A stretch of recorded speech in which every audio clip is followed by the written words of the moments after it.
Hi అండి, నా పేరు సతీష్. I'm a property adviser. So చాలామంది కస్టమర్స్ అండ్ కమర్షియల్ ప్రాపర్టీ పైన మంత్లీ రెంటల్ ఇన్కమ్ కోసం అడుగుతున్నారండి. సో అట్లాంటి ప్రాజెక్టే, వండర్ఫుల్ ప్రాజెక్ట్ మీ ముందుకు తీసుకొచ్చాను.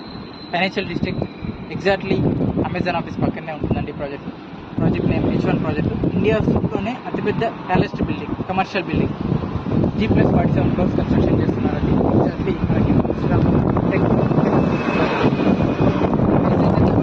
ఆపోజిట్లోనే 100 feet ఇన్వెస్ట్మెంట్ 99 lakhs ఇన్వెస్ట్మెంట్ చేస్తే మంత్లీ రెంట్ 85,000 రూపీస్ అనేది మంత్లీ రెంట్ ఇస్తున్నాను. అండ్ స్పాట్ రిజిస్ట్రేషన్ అయిన నెక్స్ట్ డే నుండి మీకు మంత్లీ రెంట్ అనేది ఇవ్వడం జరుగుతుంది. సో దీని ఆర్కిటెక్చర్ ఎవరైతే ఉన్నారో చెక్మెంట్ ట్రైలర్ అండి. బుర్జ్ ఖలీఫా ఎవరైతే దుబాయ్లో అతిపెద్ద ప్యాలెస్ బిల్డింగ్ ఏదైతే